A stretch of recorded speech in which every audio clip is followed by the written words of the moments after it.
ज़्यादातर आप में से बहुत सारे लोगों ने टाइम ट्रैवल के ऊपर बहुत सारी मूवीज़ और शोज़ देखे होंगे और इन सभी के साथ आपको एक्समैन और अवेंजर्स जैसे सुपर हीरोज़ के सुपर कैरेक्टर्स का फ्यूजन देखने को मिल जाए तो कैसा लगेगा। तो इस वीडियो में आज हम ऐसे ही एक न्यू शो के बारे में बात करेंगे जिसका नाम है दी अम्ब्रेला अकेडमी। तो बेसिकली आज हम जिस शो के बारे में बात करने वाले हैं उसके अंदर टाइम ट्रैवल तो है बट इतना ज़्यादा कंफ्यूजिंग नहीं है। आपको समझ आ जाएगा कि उस शो के अंदर है क्या एक्चुअल में। बहुत ज़्यादा कॉम्प्लिकेटेड नहीं होने वाला, आप लोग समझ ही जाओगे कि क्या होने वाला है। इसके अगर सोचना होगा तो कुछ भी कंफ्यूजिंग नहीं है इस शो के अंदर टाइम ट्रैवल के बारे में। हाँ, लेकिन एक चीज़ ज़रूर बोलना चाहूँगा कि इस शो के अंदर आपको ऐसे ह्यूमंस देखने को मिल जाएंगे जिसके अंदर सुपर पावर्स है। मीन्स कि आप फ्यूजन कह सकते हो, एक्समैन और अवेंजर्स का फ्यूजन कह सकते हो इनको। ये ऐसे ह्यूमंस है जिनके अंदर सुपर पावर्स है और सबके पास अलग अलग पावर्स होती हैं। काफ़ी इंटरेस्टिंग लगता है ये शो देखने में। तो बेसिकली इस शो के बारे में बात करते हैं। ये शो 16+ है और इसके दोनों सीजन्स हिंदी और इंग्लिश आपको दोनों में अवेलेबल हो जाएंगे। तो देखो, ये जो शो है ना दी अम्ब्रेला अकेडमी, इसकी कहानी आपको शॉर्ट और सिंपल वे में बतानी हो तो यही कहूँगा कि देखो, एक पर्सन है जो ये दी अम्ब्रेला अकेडमी रन करते हैं जिनका नाम है दी अम्ब्रेला अकेडमी। इस पर्सन ने 7 लोगों को अडॉप्ट किया जैसे ही वो पैदा हुए थे और उनमें से कुछ लोगों के पास सुपर पावर्स हैं। एक इंसान होता है जो सुपर स्ट्रॉन्ग होता है, एक लड़की होती है उसके पास पावर होती है कि वो सामने वाले को कुछ भी बोलेगी तो उसे मानना पड़ेगा। एक जो है वो मरे हुए इंसानों की आत्माओं से बात कर सकता है, उनको देख सकता है। और एक जो सबसे बड़ा शिकारी है ना, वो टाइम ट्रैवल कर सकता है, मीन्स कि टाइम और स्पेस जंप कर सकता है। और इन सभी में से मेरा जो पर्सनल फेवरेट सुपर हीरो था ना, वो था टाइम ट्रैवल वाला नंबर 5, जो कि स्पेस और टाइम ट्रैवल दोनों कर सकता है। और इन सभी में से एक ऐसा कार्टून भी होता है जो खुद को बैटमैन समझता है। वो अपने आप को इतना शार्प और इतना फुर्तीला समझता है कि खुद को बैटमैन ही समझ, मीन्स कि उसके माइंड में यही है कि मैं बहुत बड़ा बैटमैन हूँ। ये देखने को मिलता है जो कि बहुत ही ज़्यादा जॉकिंग भी लगता है। तो कहानी यहाँ पे आती है कि इन लोगों को बेसिकली पावर्स मिली कहाँ से है और कैसे मिली है। एक्चुअल में ये बहुत ही सिंपल सी स्टोरी है। जैसे ही आप इस शो को देखोगे तो आपको स्टार्टिंग में ही पता चल जाएगा कि इन लोगों को पावर्स कैसे मिली हैं। सॉरी, मैं स्पॉइल नहीं करना चाहता इस स्टोरी को। आप बिल्कुल ये देखो, बहुत अच्छा शो है, बहुत अच्छी स्टोरी है, आपको देखने में बहुत मज़ा आएगा। एक्चुअली इसके दोनों सीजन्स का प्रीमाइज इतना ही है कि आने वाले 8 दिनों में दुनिया ख़त्म होने वाली है और उस दुनिया को हमें बचाना कैसे है, मिल के बचाते हैं या कैसे बचाते हैं, दोनों सीजन में यही दिखाया गया है। और इस शो में कहानी का जो मेन ट्विस्ट है वो आपको फर्स्ट सीजन के 7th एपिसोड के एंड में जाके पता लगेगा, जहाँ से कहानी एकदम ही डिफरेंट हो जाती है और ट्विस्टेड हो जाती है, जिसको आपको देखने में बहुत ही ज़्यादा मज़ा आएगा। कहानी थोड़ी स्लो है बट आपको देखने में मज़ा आएगा। एक बार आप स्टोरी से कनेक्ट हो जाएंगे तो आपको देखने में बहुत ही ज़्यादा मज़ा आएगा। थोड़ा सा स्लो है शो बट इतना नहीं मैं कहूँगा कि आप कनेक्ट नहीं कर पाओगे, आप इजीली कनेक्ट हो जाओगे कहानी से। आपको ये शो मैं ज़रूर रिकमेंड करूँगा कि आप इस शो को ज़रूर देखें, आपको मज़ा आएगा।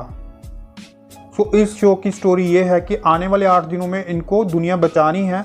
इनको ये पता होता है कि दुनिया 8 दिन में ख़त्म होने वाली है बट ये नहीं पता होता कि ये दुनिया ख़त्म कैसे होगी और रीज़न क्या होगा। एक्चुअल में ये उस इंसान को ढूंढते हैं जिसकी वजह से ये दुनिया का अंत होने वाला है।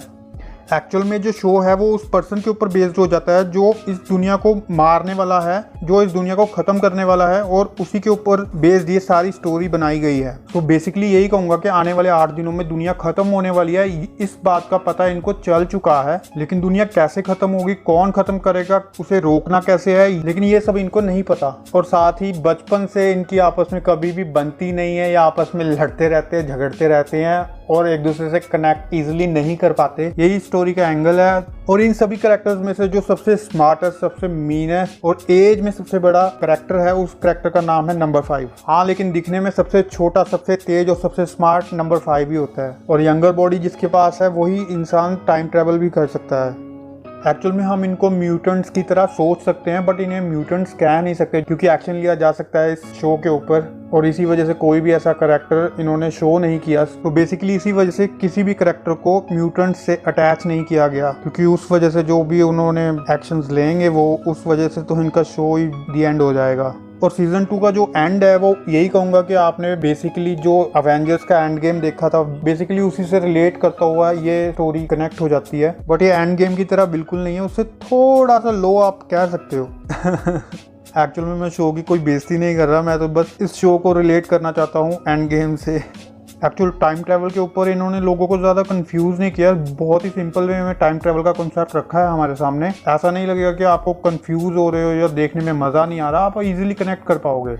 तो बेसिकली फर्स्ट सीजन के 7th एपिसोड के एंड में जाके चीज़ें सारी नॉर्मल हो जाती है, बट वहीं से कहानी ट्विस्टेड हो जाती है और नंबर 5 की वजह से एकदम से कहानी में चेंज आ जाता है और मतलब कहानी बहुत ही ज़्यादा कॉम्प्लिकेटेड सी हो जाती है। और क्योंकि उन्होंने आगे सीज़न 2 के लिए भी स्टोरी को रखना था, तो यही चीज़ को कनेक्ट करते हुए उन्होंने सीज़न 2 बनाया और काफ़ी मज़ा आता है स्टोरी को देखने में, आप इजीली कनेक्ट हो जाओगे। सो बेसिकली कंसेप्ट यही होता है कि अगर आपके पास टाइम ट्रैवल की पावर है, तो टाइम ट्रैवल में अगर आपको फ्यूचर का पता है तो आप उसी चीज़ को रीयूज़ करके आप वापस चले जाओ और स्टार्टिंग से स्टार्ट करो, बहुत ईजी है।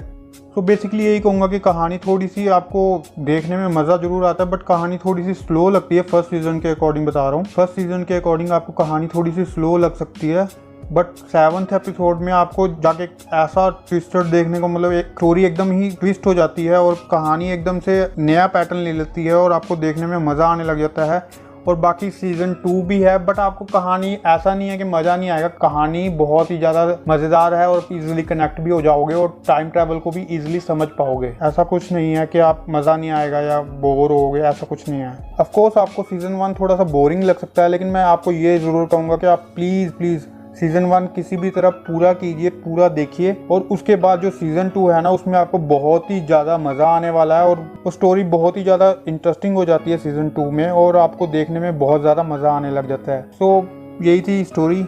और हाँ, साथ ही में मैं एक चीज़ और जोड़ना चाहूँगा कि इन दोनों सीजन्स में एक ही चीज़ जो सबसे बेस्ट लगी मुझे और जिससे मैं थोड़ा सा कनेक्ट कर पाया और जिससे कि आप सभी लोग भी फेमिलियर होंगे और कनेक्ट कर पाएंगे, इन दोनों सीजन्स में से मैं एक ही चीज़ कहना चाहूँगा कि इन दोनों सीजन्स में एक चीज़ बहुत ही कॉमन है और वो आपको बहुत ही ईजिली कनेक्ट कर पाएगी, वो है इस शो के साउंड ट्रैक्स। इस शो में म्यूजिक को लेके, साउंड्स को लेके, साउंड ट्रैक्स को लेके बहुत ही ज़्यादा मतलब मज़ा आता है और कहानी से आप एकदम अटैच हो जाते हो, फीलिंग अलग आती है, अलग सी वाइब आती है और मज़ा आ जाता है इस शो को देखने का टोटली। मतलब स्टोरी से आप बहुत ही इजीली कनेक्ट हो जाते हो और आपको बहुत ही ज़्यादा मज़ा आता है इन साउंड ट्रैक्स को सुनकर।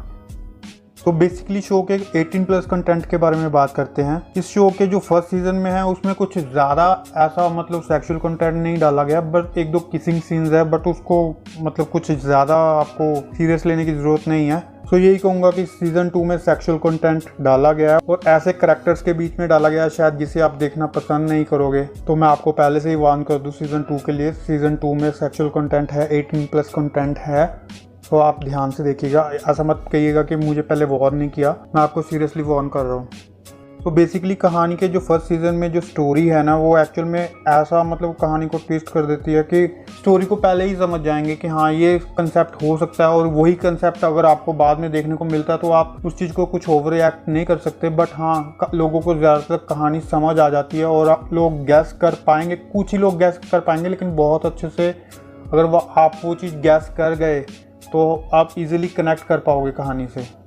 एक्चुअल में स्टोरी यही होती है कि कहानी में जो मेन कैरेक्टर्स होते हैं उनको ऐसा कुछ पता नहीं होता, बट इन दी एंड आप कहीं ना कहीं उस चीज़ को, मिस्ट्री को आप सॉल्व कर देते हो और कनेक्ट हो जाते हो कहानी से। लेकिन बट सभी नहीं कर पाएंगे, कुछ ही लोग होंगे जो इस शो को बहुत ही ज़्यादा ईजिली रिलेट कर पाएंगे उस मेन मिस्टीरियस पॉइंट को लेके।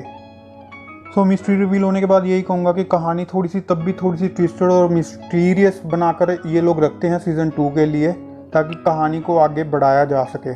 तो बेसिकली यही कहूँगा कि कहानी में कुछ पार्ट्स ऐसे हैं जो कहानी को थोड़ा इंटरेस्टिंग बनाते हैं, लेकिन धीरे धीरे उनकी तरफ से थोड़ा सा ध्यान हटने लग जाता है। और इस शो का जो फर्स्ट सीज़न है वो मुझे एंड में जाके थोड़ा ट्विस्टर सा लगा और इसी वजह से मैंने सीज़न 2 देखा, जो कि सीज़न 2 बहुत ही ज़्यादा अच्छा है और मैं आप सभी को भी रिकमेंड करना चाहूँगा। सीज़न 1 और सीज़न 2 आप ऑफकोर्स देखिए, बहुत अच्छा सीज़न है, आपको बहुत ज़्यादा मज़ा आएगा सीज़न को देखने में। तो बेसिकली 2 सीज़न और 20 एपिसोड देखने के बाद तो एक्चुअल में जो सीज़न 2 है वो काफ़ी ज़्यादा इंटरेस्टिंग होता है और सीज़न 2 में ही असली मज़ा आता है आपको। सीज़न 1 थोड़ा सा स्लो मैं ज़रूर कहूँगा, बट सीज़न 2 बहुत ही ज़्यादा इंटरेस्टिंग है और स्टोरी को बहुत ही ज़्यादा इन्होंने मिस्टीरियस और पावरफुल बनाने की कोशिश की है। और हो सकता है कि इसका सीज़न 2 आपको शायद इतना पसंद लगे और कहानी ऐसे मोड पे चली जाए कि आपको सीज़न 3 भी देखने को मिल सकता है, कुछ भी हो सकता है, बट इनका देखते हैं क्या होता है आगे। हाँ, इस शो का आपको मेन एक पॉइंट ज़रूर बताना चाहूँगा कि हर शो की एक इंट्रो में आपको एक स्पेशल इफेक्ट देखने को मिलेगा जो आपको हर बार याद रहेगा कि हाँ भाई हमने ये सीज़न देखा था।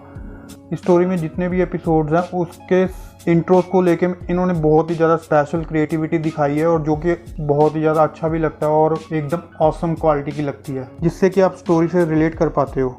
अगर आप ये दोनों सीज़न देखोगे तो मुझे ये ज़रूर बताना कि इन सभी सुपर हीरोज़ में से आपका फेवरेट सुपर हीरो कौन है, कौन सा करैक्टर आपको सबसे अच्छा लगा। मेरा पर्सनल फेवरेट नंबर 5 है, जो कि बहुत ही ज़्यादा शार्प, इंटेलिजेंट और स्पेस में कहीं पे भी आ जा सकता है, टाइम ट्रैवल कर सकता है, इसीलिए मुझे वो बहुत ज़्यादा पसंद है। और सबसे ज़्यादा एज्ड होने के बावजूद भी वो सबसे कम उम्र का लगता है, उसकी सबसे यंगर बॉडी होती है, तो इस वजह से मुझे वो बहुत अच्छा और स्मार्ट लगा। और नंबर 5 की एक्टिंग के लिए आपको मैं यही कहूँगा कि नंबर 5 की जो एक्टिंग है वो मुझे पर्सनली बहुत ही ज़्यादा अमेजिंग लगी। आप इतनी ईजिली कनेक्ट हो जाते हो उस करेक्टर के साथ और आपको देखे बिना उस करेक्टर को रहा नहीं जाता कि हाँ मतलब रियलिटी में इतनी अच्छी एक्टिंग कोई कर सकता है। तो यही थी कहानी की स्टोरी दी अम्ब्रेला अकेडमी की। अगर आपको वीडियो अच्छी लगी हो या कुछ कहना हो तो मुझे इंस्टाग्राम पे भी मिल सकते हैं, नहीं तो वेट कीजिए, मिलते हैं नेक्स्ट वीडियो में। तब तक के लिए टेक केयर, बाय बाय।